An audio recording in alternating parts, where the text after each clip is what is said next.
24+ সংগঠনৰ সংবাদমেল উচ্চ ন্যায়ালয়ৰ নিৰ্দেশ অনুসাৰে নিৰ্ধাৰিত সময়সূচী মতে নিৰ্বাচনী খচৰা সম্পূৰ্ণ নকৰিলে তীব্ৰ আন্দোলন গঢ়ি তোলা হ'ব কলে সংবাদমেলত সংগঠনটিৰ নেতৃত্বই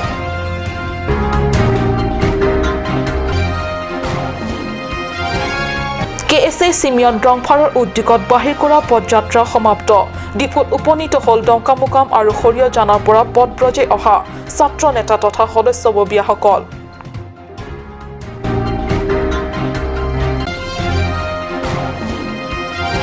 পাহাৰীয়া জিলা কাৰ্বি আংলঙত বয়ন শিল্প বিপ্লৱ সূচনা কৰা নেত্ৰী জিতেমাই বেপী সজাখাই নিজ বাসগৃহত জীৱন মৃত্যুৰ সৈতে যুঁজি আছে আমাৰ সকলোৰে মৰমৰ নেত্ৰী জিলা মহিলা সমিতিৰ মূল কান্দাৰী সজ্জাখাই নমস্কাৰ অসমীয়া প্ৰাইম টাইমলৈ স্বাগতম জনাইছো ষ্টুডিঅত মই সঞ্চিতা তেৰণপি আগবাঢ়িছো প্ৰথম খবৰলে কাৰ্বি স্বায়ত্ত শাসিত পৰিষদৰ 123 সংশোধনী বিল 2015 বাতিল হ'ব লাগে আৰু ষষ্ঠ অনুসূচী এলেকাত ভিলেজ কাউন্সিল নীতি প্ৰত্যাহাৰ হ'ব লাগে বুলি মতামত ব্যক্ত কৰে 24+ সংগঠনে তদুপৰি ভিলেজ কাউন্সিলৰ বিষয়টোৱে নপৰে ষষ্ঠ অনুসূচীৰ ভিতৰত এদৰে জিলা প্ৰেছ ক্লাবত আজি আহ্বান কৰা সংবাদমেলত ব্যক্ত কৰে সংগঠনটোৰ নেতৃত্বই উচ্চ ন্যায়ালয়ৰ নিৰ্দেশ অনুসৰি কাৰ্বি স্বায়ত্ত শাসিত পৰিষদক নতুন নিৰ্বাচনী খচৰা প্ৰস্তুতিৰ বাবে বান্ধি দিয়া হৈছিল নিৰ্দিষ্ট সময়সীমা কিন্তু নিৰ্দিষ্ট সময়লৈ খচৰা প্ৰস্তুত হৈ উঠাৰ কোনো ইংগিত ওলোৱা নাই পৰিষদৰ তৰফৰ পৰা ইফালে খচৰা প্ৰস্তুত কমিটি কেতিয়াবাই গঠন হ'ল খচৰা কাম আগবাঢ়ি আছেনে পূৰ্ণাংগ ৰূপ কেতিয়া হৈ উঠিব ধৰণৰ কোনো সংকেত নোপোৱাত স্বাভাৱিকতে অসন্তুষ্ট আৰু ক্ষুভিত হৈছে 24+ সংগঠন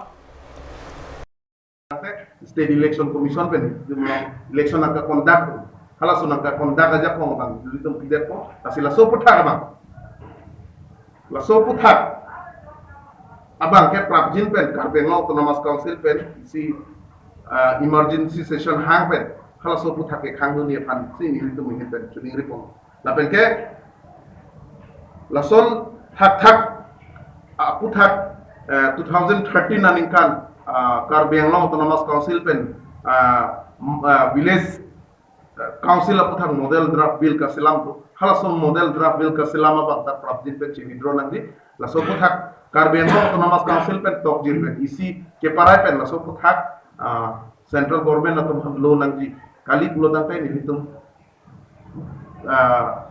la so ka chesong abang amedi answer se den control la pen ke so ka chesong long ka do be Karbi Anglong arat kurpak pen se so ka chesong কেন্দ্ৰ তথা ৰাজ্য চৰকাৰ আৰু UPDSৰ স্বাক্ষৰিত হোৱা চুক্তি মতে ভিলেজ কাউন্সিলৰ কথা উল্লেখ আছে যদিও কিন্তু এই প্ৰসংগ ষষ্ঠ অনুসূচী নীতিত নপৰে বুলি 24+ সংগঠনৰ নেতৃত্বই UPDSৰ নেতৃত্বৰ সৈতে এই বিষয়ত পুনৰ পৰ্যালোচনাৰ বাবে কেইবাবাৰ নিমন্ত্ৰণ কৰা সত্ত্বেও নহাৰ কথা ব্যক্ত কৰে নেতৃত্বই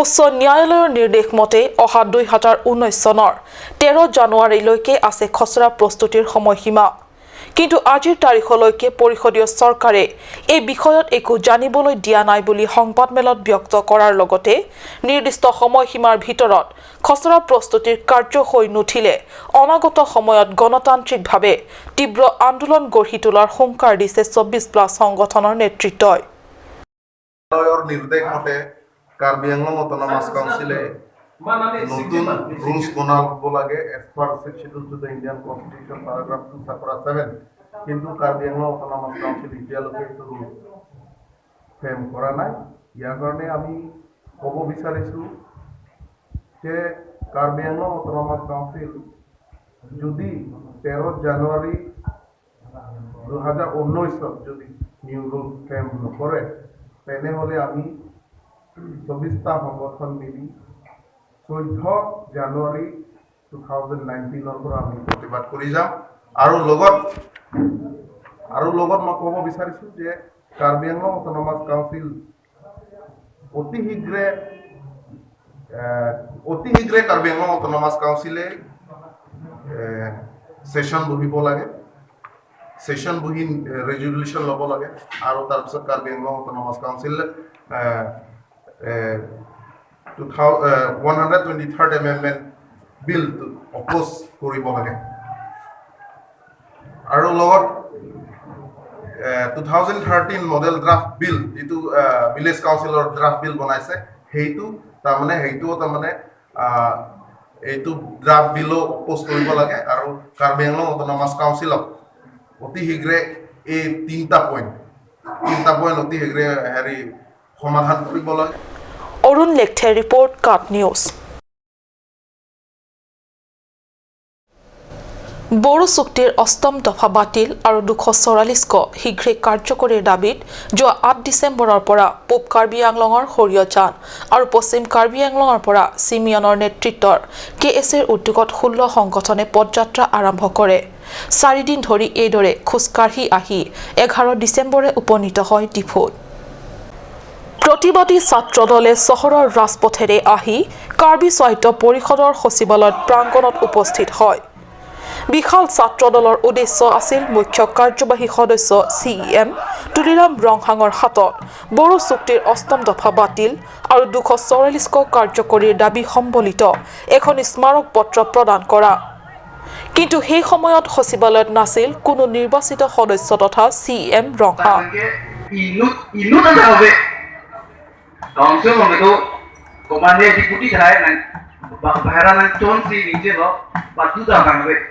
Mangbagai elektrik dan ringo. Sidang latung niring jadi sidang tu ke pamupen inut sampai kita pen ning cepat sidang lo. গণতন্ত্ৰৰ প্ৰতি সন্মান প্ৰদৰ্শনত চৰম অনীহা প্ৰকাশ কৰা মুখ্য কাৰ্যবাহী সদস্য তুলিৰাম ৰংহাং নেতৃত্বাধীন বিজেপি সাহসীয় দলৰ এই ব্যৱহাৰত অতি ক্ষুণ্ণ হয় ছাত্ৰৰ দল। আনহাতে নহলেও নহয় বুলি ভবাৰ দৰে সজন্যতাৰ খাতিৰত তেওঁলোকৰ স্মাৰক পত্ৰ গ্ৰহণ কৰিলে সচিবালয়ৰ এগৰাকী সচিবে। উল্লেখ্য ক্ষুভিত ছাত্ৰ দল পৰিষদৰ সচিবালয়ৰ প্ৰাংগণৰ পৰা পুনৰ অহাবাতি ঘূৰি গৈ জননেতা চেমছন সিং ইংটিৰ স্মৃতি পাৰ্কৰ উদ্যানৰ সন্মুখত বিশাল অৱস্থান ধৰ্মঘট কাৰ্যসূচীৰ ৰূপায়ণ কৰে। বিজেপি সাহসীয় দলটোৱে সংগ্ৰামী ছাত্ৰ সংগঠনৰ প্ৰতি দেখুওৱা এই তুলুঙা ব্যৱহাৰত আশ্চৰ্য প্ৰকাশৰ লগতে অতি দুখ প্ৰকাশ কৰে। অৰুণ লেখথে ৰিপৰ্ট কাট নিউজ। কাৰ্বি আংলং জিলা তথা জিলাৰ বাহিৰত বহু লোকৰে পৰিচিত জিতেমাই বেপী। কাৰ্বি আংলং জিলা মহিলা সমিতিৰ মূল কাণ্ডাৰী জিতেমাই বেপী। বয়ন শিল্পত অসমক প্ৰতিনিধিত্ব কৰা জিতেমাই বেপী প্ৰথম ৰাষ্ট্ৰপতি বঁটা প্ৰাপক। সেই সৰবৰাহকাৰী মহিলা জিতেমাই বেপী আপোন গৃহত জীৱন মৃত্যুৰ সৈতে নীৰৱে যুঁজি আছে। ঘৰৰ চোতালত তথা ঘৰৰ ভিতৰত তেওঁৰ চাৰিকাষে ঘেৰি আছে তেওঁৰ সন্তান সন্ততি আৰু তেওঁৰ গুণমুগ্ধ। কাৰোবাৰ বাবে নেত্ৰী, কাৰোবাৰ বাবে মাতৃ, কাৰোবাৰ বাবে খুৰী আৰু কাৰোবাৰ বাবে বৰ্মা আৰু কাৰোবাৰ বাবে বাইদেউ ইত্যাদি বহু বহু পৰিচয়েৰে পৰিচিত হ'লেও প্ৰধান পৰিচয় জিতেমাই বেপীৰ এটাই, সেয়া হৈছে কেতিয়াও ভাগৰি নপৰা এগৰাকী সমাজকৰ্মী তথা অন্যাৰ বিপক্ষে মাত মাতি সকলোৰে দৃষ্টি আকৰ্ষণ কৰিব পৰা ব্যক্তিত্বৰে আচল অৰ্থত সঁচা হৃদয়ৰ সংগ্ৰামী। সংগ্ৰাম কৰি কৰি এই মহিয়সী নেত্ৰীগৰাকী ভাগৰি পৰিছে। সেয়েহে ঘৰত বিশ্ৰাম লৈ আছে যদিও নীৰৱে অব্যাহত ৰাখিছে জীৱন মৃত্যুৰ যুঁজ। বিগত কেইবাহ মাহৰে পৰা দুৰাৰোগ্য কেঞ্চাৰ ৰোগত আক্ৰান্ত জিতেমাই বেপী। সন্তান সন্ততিয়ে ক্ৰুটি নকৰাকৈ চিকিৎসা পৰিচৰ্যা আগবঢ়োৱাৰ পিছত আৰোগ্য হৈছিল নেত্ৰীগৰাকী। কিন্তু আজি 4 দিন ধৰি পুনৰ বিচনাক আপোন কৰি লৈছে নেত্ৰী জিতেমাই বেপী। ডিফু চিকিৎসালয়ত ICUত 3 দিন ধৰি চিকিৎসা কৰা স্বত্তেও অৱস্থাৰ পৰিৱৰ্তন নোহোৱাত পৰিয়ালৰ লোকে ঘৰলৈ লৈ আনিছে আৰু চলি আছে চিকিৎসা। কিন্তু চিকিৎসাৰ প্ৰতিও সঁহাৰি দিয়া নাই নেত্ৰীগৰাকী। নীৰৱে মৃত্যুৰ সৈতে যুঁজি আছে নেত্ৰীগৰাকী। তেওঁৰ গুণমুগ্ধৰ লগতে পৰিয়ালৰ লোকসকলৰ এতিয়া শেষ ভৰসা ঈশ্বৰৰ ওপৰত।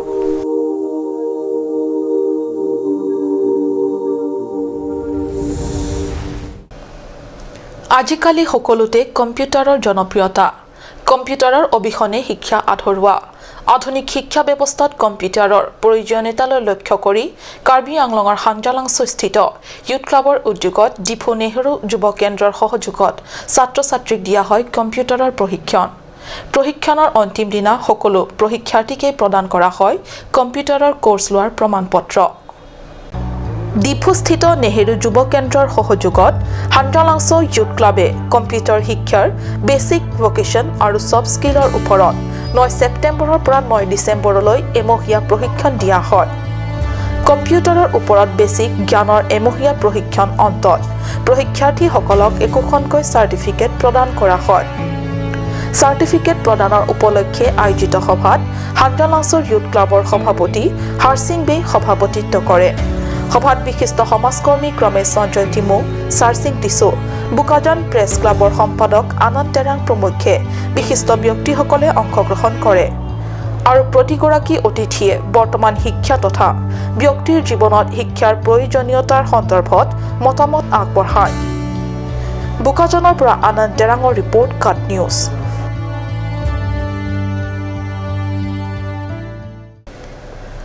সময় হৈছে চমু বাণিজ্যিক বিৰতিৰ।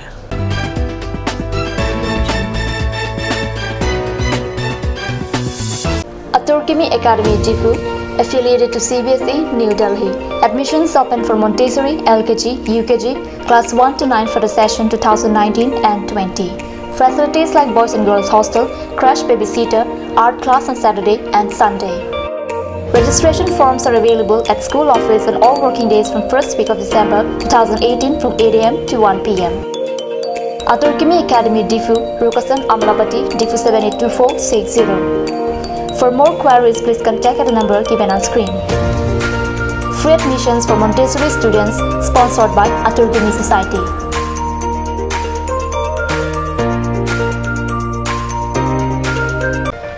GR Infra Projects Limited. Plot number 80, Brahmaputra Industrial Park, Amingao, Guwahati 781031. Products: bitumen emulsions, coal mix emulsions, PMB, CRMB, metal crash barrier, thermoplastic paint and bitumen all grades, etc. MS Micro Engineering, authorized dealer. First floor, Cooperative Building, Difu Karbi Anglong, Assam. Contact number 9435533710 or 8638223203 or 8628441464.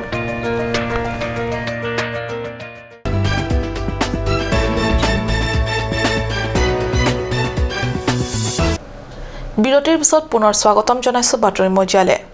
Karbi Anglong জিলাৰ পৰা ৰাষ্ট্ৰীয় পৰ্যায়ত খেলিব পৰাকৈ একাংশ উদীয়মান খেলুৱৈ ওলাইছে, যি জিলা তথা জন্মস্থানলৈ সুনাম কঢ়িয়াই আনি নিজৰ পিতৃ-মাতৃ তথা পৰিয়ালৰ লগতে চুবুৰীয়া আৰু সমগ্ৰ জিলাখনলৈ আনন্দ তথা গৌৰৱ আনিছে।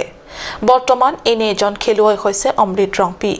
ডিফুৰ ৰংমিৰদানৰ নিবাসী বিদৰ সিং ৰংপি আৰু মেৰিছ ৰংফাৰ্পিৰ পুত্ৰ অমৃত ৰংপি। হয়, খেলৰ দিশতো লাহে লাহে কাৰ্বি আংলঙৰ ভূমিত একাংশ উদীয়মান খেলুৱৈ ওলাইছে, যি ক্ৰীড়া ক্ষেত্ৰত নিজৰ কেৰিয়াৰক আগুৱাই নিয়াৰ লগতে জিলাখনৰ আন আন পিছপৰা ঠাইৰ উদীয়মান যুৱকসকলক খেলৰ প্ৰতি উৎসাহিত আৰু অনুপ্ৰেৰণা কৰিছে আৰু জিলাখনলৈ সুনাম কঢ়িয়াই আনিবলৈ সক্ষম হৈছে। এনে এজন প্ৰতিভাৱান খেলুৱৈ নাম অমৃত ৰংপিক এইবাৰ বাংগালুৰুত ৰাষ্ট্ৰীয় পৰ্যায়ত খেলিবলৈ উৎসাহিত কৰাৰ লগতে প্ৰতিনিধিত্ব কৰাইছে। এই ক্ষেত্ৰত অত্যন্ত সুখী হোৱা অমৃতৰ পিতৃ-মাতৃয়ে আমাৰ সাংবাদিকৰ আগত ব্যক্ত কৰোঁতে কাৰ্বি পৰিষদৰ CM তথা কাছাৰ সভাপতি তুলিৰাম ব্ৰংহাং আৰু সম্পাদক পংকজ তেৰণক আন্তৰিক শলাগ যাচিছে। ঘোৰ টোপনিত লালকাল ডংকামুকন টাউন কমিটিৰ অধীনস্থ খৰচিং বে স্মৃতি শিশু উদ্যানখন পাৰ্কখনত বিজুলী যোগান নথকাত বিয়লি সূৰ্য ডুব যোৱাৰ আগে আগে গভীৰ অন্ধাৰত ডুব যায় উদ্যানখন। বিজুলী নথকাত পানী যোগানো আছে বন্ধ। এনে পৰিপ্ৰেক্ষিতত চূড়ান্ত অৱহেলিত এই পাৰ্কখনৰ অৱস্থা দিনৰ ভাগতো হৈ পৰিছে মৰিশালী সদৃশ। উদ্যানখনত থকা ফুল তথা গছ-গছনিসমূহ যন্ত্ৰৰ অভাৱত ক্ৰমে শুকাই গৈছে আৰু মৰিবলৈ ধৰিছে। পশ্চিম কাৰ্বি আংলঙৰ ডংকামকামত অৱস্থিত এয়া খৰচিং বে স্মৃতি শিশু উদ্যান। টাউন কমিটিৰ চূড়ান্ত অৱহেলাত উদ্যানখনত আগৰ দৰে বিয়লি বা পুৱাৰ ভাগত শিশুৰ কিৰিলি শুনিবলৈ পোৱা নাযায়। উদ্যানখন আকৰ্ষণীয় কৰি তোলা ফুলগছ দিনে দিনে শুকাই গৈছে পানীৰ অভাৱত। পানী দিবলৈ উদ্যানখনলৈ পূৰ্বতে থকা পানীৰ যোগান ব্যাহত হৈ পৰিছে। বিদ্যুৎ যোগান বন্ধ হোৱাৰ লগে লগে ইফালে পানী যোগান বন্ধ হৈছে। আনফালে বিদ্যুতৰ যোগান বন্ধ হোৱাৰ লগে লগে উদ্যানখনত লাইটৰ অভাৱত সূৰ্য ডুবিবলৈ ধৰিলেই আন্ধাৰে আৱৰি ধৰে পাৰ্কখনত যোৱা 2016 চনতে নিৰ্মিত এই উদ্যানখন আয়ুস এতিয়া মাত্ৰ হৈছে 3 বছৰ 3 বছৰৰ ভিতৰত এই অৱস্থা পাৰ্কখনৰ নহবই বা কিয় নিৰ্মাণ হোৱাৰ পিছত প্ৰয়োজন অনুসাৰে মেৰামতিৰ প্ৰয়োজনীয়তা যে অনুভৱ কৰা নাই ডংকামকাম টাউন কমিটি কৰ্তৃপক্ষই এনে পৰিপ্ৰেক্ষিতত দেখিও নেদেখা পৰিষদীয় চৰকাৰখনে চকুমুদা কুলিৰ ভাও জুৰি থকাহে পৰিলক্ষিত হৈছে ডংকামকামৰ পৰা কেলভিন টেৰাঙৰ ৰিপৰ্ট কাট নিউজ